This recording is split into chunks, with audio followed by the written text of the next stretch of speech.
नाज़रीन अस्सलाम वालेकुम, आपकी खिदमत में एक नई वीडियो के साथ आपका मेज़बान हाजिर है। नाज़रीन, सीनियर साफ़ी अबसार आलम ये पीटीआई का ज़ाती तौर पर नाकद है, लेकिन आज इसने अपने ज़मीर के जिंदा होने का सबूत दे दिया है। राना सनाउल्लाह इसके हत्थे चढ़ गया। राना सनाउल्लाह की इसने इस तरह चित्रोल की मजा ही आ गया। वीडियो मुलाजा फरमाएं, फिर इस पर मुकम्मल तफसील आपके सामने रखते हैं। इस वक्त हुकूमत के आगे कुआं और पीछे खाई है। ये हालात जो है ये तो अगर पिछले 70-75 साल से चल रहे हैं। ये सियासी जमातों की नाकामी है। इस नाकामी में सियासतदानों के साथ साथ सियासी जमातों के साथ साथ कुछ और लोगों का या अदारों का भी अमल दखल है। जब तक ये लोग सर जोड़ के नहीं बैठेंगे तो उस सर जोड़ने से ज्यादा बेहतर नहीं है कि दिल जोड़ लें, क्योंकि दिलों में मैल है। मैं तो समझता हूँ आपने जितने पावर सेंटर्स का जिक्र किया है, बात आपकी मैं इत्तेफाक करता हूँ। सियासी जमातें सिर्फ जिम्मेदार नहीं हैं, इदारे भी जिम्मेदार हैं, लेकिन ये सब आइन में इनके किरदार सबके लिखे हुए हैं। फिर ये ताकत की खेल में अवाम जो पिस रही है वो किधर जाए? मैं अगर जान की अमान पाऊं तो मैं ये कह सकता हूं कि जिस तरह से बाकी जिम्मेदार है, अवाम भी साथ ही जिम्मेदार है। अब जो दिल जोड़ने या सर जोड़ने की बात है, ये शुरू किसने करना है? अदारों ने नहीं, सियासतदानों ने। सियासतदानों में हुकूमत सबसे पहले बैठेंगे तो समझे अवाम बैठ गए। ठीक है, लेकिन सियासतदानों में सबसे पहले हुकूमत का फर्ज है ना। जी बिल्कुल फर्ज है। तो उन्होंने शराइत दी है, हुकूमत का आप शराइत मानेंगे? हम अब ये जो उन्होंने 3 मुतालबात किए हैं, ये अगर हम मान लें पहले ही तो फिर बात किस लिए करनी है? फिर बात की जरूरत ही नहीं है। फिर वो आगे चलने की पार्लियामेंट में, और हमें जेलों में बंद ना हो, सड़कों पे फिर नहीं। बात ये है ना कि अगर फिर ये सारा कुछ करके बात करनी है तो फिर बात क्या करनी है? फिर वो हुकूमत, लेकिन हुकूमत जाहिर है एक ताकत की पोजीशन में है ना, कुछ देगी। हुकूमत ताकत की पोजीशन में है ना, कुछ देगी इंसेंटिव, तभी वो आपसे निगोशिएशन करेंगे ना, वरना वो तो कह रहे हैं हम नहीं करते, आपके पल्ले कुछ नहीं है, एस्टेब्लिशमेंट के पास सब कुछ है। तो चलें ठीक है, अगर हमारे पल्ले नहीं है तो जिनके पल्ले है उनसे कर लें। फिर देखें, मामला ये है कि जब वो ताकत की पोजीशन में थे उस वक्त उन्होंने क्या कहा था? अच्छा किया आपने। कहा था मैंने तो आपको अच्छा किया आपने, मैं तो आपको छोड़ूंगा नहीं। ये आपने अच्छा किया। उस वक्त हमने ये कहा था आपने 2 साल रगड़ा तो लगा लिया ना।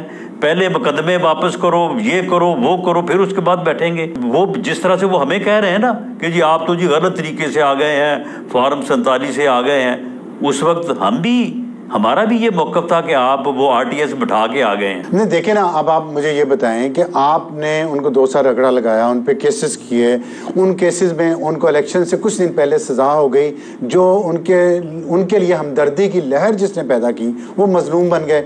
वो इलेक्शन में बहुत ज़्यादा सीटें, उन्होंने सिंगल लार्जेस्ट पार्टी है वो। इसके बाद अब उन केसेस के फैसले उनके हक में आ रहे हैं, तमाम इल्ज़ामात से वो बरी होते जा रहे हैं बारी बारी। तो आज फिर दोबारा नैब ने उन्हें, अभी खबर आ रही है कि गिरफ्तार कर लिया है, खान साहब को भी और उनकी अहलिया बुशरा बीबी को भी, और तोशा खाना रेफरेंस में। तो ये जो आप जो भी केसेस बनाते हैं, 9 मई की भी बात हो रही है, तो उन केसेस का अंजाम तो कोई नहीं हो रहा, अंजाम तो उनके फ़ायदे में हो रहा है, जिससे उनकी मकबूलियत में भी इजाफा हो रहा है, अदम इस्तेहकाम में भी इजाफा हो रहा है। वो हुकूमत को टिकने नहीं दे रहे, तो फिर आगे चलेगी कैसे ये गाड़ी? मैं तो ये एक आम आदमी के तौर पे पूछना चाह रहा हूँ, जानना चाह रहा हूँ। 2 ही तरीके हैं आगे चलने के, एक बैठने का और आगे बढ़ने का, दूसरा फिर है तसादम का फिर ये है कि वो अपना जोर लगाएं, हम अपना लगाएंगे, फिर ठीक है, फिर अल्लाह जिसको दे। फिर इस बात में राना साहब, आप जो अपनी अखलाकी बर्तरी साबित करना चाह रहे हैं ना, ये ना अदालतों में साबित हुई, ना सियासत के मैदान में साबित हुई। कानूनी जंग भी आप हार गए, सियासत में भी आप पीछे चले गए।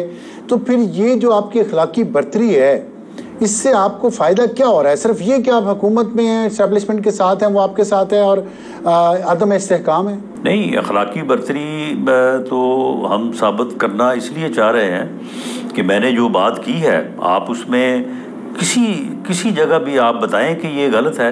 रही बात कि जी सियासी जंग हार गए हैं, या रही बात कि जी आप कानूनी जंग हार गए हैं, नहीं, अभी सियासी जंग खत्म नहीं हुई। सियासी जंग जो है वो कल को जीती जा सकती है। कानूनी जंग जो है ये केस अगर बरी हुए हैं तो दूसरे है, तीसरा है, चौथा है, किसी में जीती जा सकती है। नहीं बनाए जा रहे हैं ना। अच्छा, अब आपने ये दोनों सवाल मैं आपसे फिर पूछना चाहता हूँ। आपने कहा सियासी जंग जारी रहेगी, लेकिन आपके जो सिपहसालार हैं नवाज शरीफ साहब वो खामोश हैं, वो इस जंग में बिल्कुल हमें नहीं नज़र आ रहा कि वो कोई अपनी कमांड कर रहे हों या इंस्ट्रक्शंस पास ऑन कर रहे हो अपने सिपाहियों को, तो वो कब तक चुप रहेंगे? और कानूनी जंग में क्या आप जाएंगे रिव्यू पिटिशन में रिजर्व सीट्स के मामले पे? ये बरी जो उनको कर दिया इद्दत केस में, इसका भी मुझे बताएं कि इसका अब आपके पास क्या अखलाकी जवाब रहेगा इस केस को जारी रखने का? मेरे सिपा सलार जो हैं वो पूरी तरह से अपनी पार्टी, अपने कारकुनों, अपनी जो लीडरशिप है, सूबे में हुकूमत है, बिल्कुल उसके साथ पूरी तरह से कारकुन रोते फिर रहे हैं, मायूस हैं, कोई उनके साथ तो कोई उनको गाइडेंस नहीं, कारकुनान को दे रहे हैं। पार्टी टूट गई आपकी, शायद खान अब्बासी, मिफ्ता इस्माइल ने अलग पार्टी बना ली। नहीं तो इससे क्या फर्क पड़ता है जी? नहीं, पीपल्स पार्टी से निकल के पार्टियां बनी है, नहीं इससे कोई फर्क नहीं पड़ता। रही बात अब आपने की कि अखलाकी जवाब क्या रहा है, देखें अखलाकी जवाब जो है, जुर्म जो है वो जुर्म तो अपनी जगह पे है। नहीं छोड़ दिया अखलाकी तौर नहीं, ठीक है छोड़ दिया ना, लेकिन अवाम नहीं मानती ना। भुट्टो ने कहा मैं शराब पीता हूँ, देखें मेरा पेट इतना बड़ा नहीं है जितना इनका हलवा खा खा के हुआ है। लोगों ने फिर भी उसको वोट दिए, उसके पीछे जाने कुर्बान कर दी। अवाम का एक अपना फैसला होता है ना। नहीं ठीक है, वो अवाम का अपना फैसला होता है। मामला ये है कि क्या एक मनकुआ औरत को बसिलसिला शनासाई वर्गला के उसके बाद उससे निकाह करना जो है, क्या अखलाकी तौर पे ये दुरुस्त अमल है? ये दुरुस्त अमल साहब, ये बात देखें, ये बात लोगों ने 8 फरवरी को मुस्तरद कर दी। बात अदालत में 8 फरवरी को साबित हुआ तो वो ठीक है, बरी हो जाए। 8 फरवरी को लोगों ने ये मुस्तरद कर दिया, आज भी कर रहे हैं। मुझे रिजर्व सीट्स वाले फैसले पे बताएं, उस पे आप नहीं, इसको मुस्तरद नहीं किया जा सकता। वो मकतूल मैं इस पे ज्यादा बात नहीं करना चाहता, खबर छूट के नहीं आ जाएगा। रिजर्व सीट्स पे अब आपके पास कोई रास्ता आगे का है क्या? रिव्यू अपील में जाएंगे या खुश दिली से मानेंगे? फैसला जो आज फैसल बावड़ा ने कहा है कि फॉरवर्ड ब्लॉग बनेंगे, आप फॉरवर्ड ब्लॉग बनवाएंगे पीटीआई में? उसने कहा जमीर के सौदे होंगे, इस तरह के अल्फाज किए उसने। पार्लियामेंटेरियन के जमीर बिकेंगे, फैसल बावड़ा ने कहा है। तो आप क्या जमीर खरीदेंगे लोगों के? वो किसी ने फॉरवर्ड ब्लॉग बनाएंगे, वो किसी ने जमीर बेचना है, किसी ने लेना है, उसका मैं जो है वो मुझे इल्म नहीं है। रही बात इस फैसले की, अफसार साहब ये फैसला जो है तो एक पाकिस्तान चले वो आप वो गाड़ के रख देगा फ्यूचर। ठीक है, इसका मुस्तकबिल में फैसला हम देखेंगे कि मुस्तकबिल या तारीख क्या फैसला करती है, लेट्स सी। लेकिन मुझे ये बताएं कि आज खान साहब ने कहा है कि मैं आर्टिकल 6 लगाऊंगा, जिसने भी आइन की खिलाफ वर्जी की है, चाहे उसका ताल्लुक किसी भी इदारे से हो। आप का इस पे मौक़िफ़, जब मैंने पूछा उनसे किसी शेख वकास अकरम से कि आप ये बताएं कि आपने भी तो असम्बली तोड़ी थी कासिम सूरी पे, खान साहब ने उसमें वो दी थी, एडवाइस दी थी, तो आप पे भी तो लग सकता है। उन्होंने कहा लगा लीजिए, हुकूमत है ना बैठी हुई है, लगा ले। ये अपना आप खुद फेस करेंगे आर्टिकल 6 जो भी लगता है।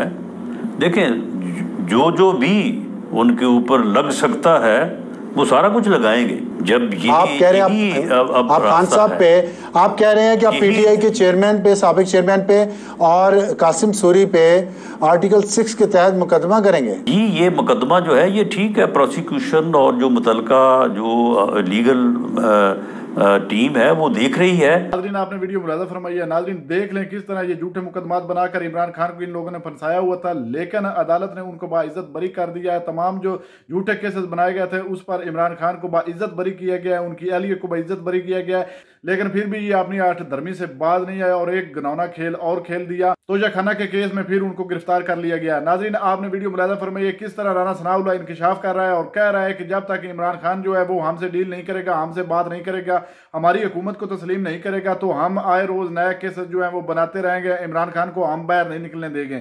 नाज़रीन, असल में इनको पता है कि हमने चोरी शुदा मैंडेट जो है उससे अपनी हुकूमत बनाई है और ये टोटल जो मखसूस नशिस्तें इमरान खान को वापस दी गई हैं, ये हमारे पास एक छिनी हुई नशिस्तें थी और अगर इमरान खान बाहर आ जाता है तो हमारा तो वो तहस नहस कर देगा और ये हुकूमत भी हमारी याद से चली जाएगी और हम भी जेल में होंगे। नाज़रीन, इस खौफ की वजह से ये इमरान खान पर पहले भी झूठे मुकदमात इन्होंने बनाए थे और अब भी ये मजीद केसेस बनाने की तैयारी में है और ये कोशिश करते रहेंगे, हर हाल में ये कोशिश करेंगे कि इमरान खान बाहर ना आए, क्योंकि अगर इमरान खान बाहर आ जाता है तो इनकी भीगी बिल्ली की तरह इनका हशर हो जाएगा। नाज़रीन, बिल्कुल अल्लाह ताला बेहतर फैसले करने वाला है। बिल आखिर हक साज की फतह तो होती ही है, आखिर एक दिन झूठ जो है वो हार जाएगा। ये जितने भी ड्रामे कर रहे हैं, जो कुछ भी कर रहे हैं, अवाम इनके झांसे में आने वाली नहीं, इनके घिनौने चेहरे बेनकाब हो चुके हैं। इस वक्त तमाम जजेस जो हैं वो एक पेज पर खड़े हो गए हैं और वो हक साच के साथ फैसले कर रहे हैं। राना सनाउल्लाह बिल आखिर जो है आपको हार माननी पड़ेगी और झूठे मुकदमात जो है ये बिल आखिर खत्म ही हो जाएंगे और आप सुलाखों के पीछे होंगे। आपने इस मुल्क का सत्यानाश कर दिया है। इस मुल्क को आप कितने अरसे से लूटते आ रहे हैं, लेकिन अभी तक आपका पेट नहीं भरा। नाज़रीन, आपने वीडियो मुलाज़ा फरमाई। इस वीडियो के बाद आपकी राना सनाउल्लाह के बारे में क्या राय है, वीडियो के कमेंट सेक्शन में कीमती राय दीजिए और अगली वीडियो तक आपने मेजबान को दीजिए इजाजत। अल्लाह हाफिज।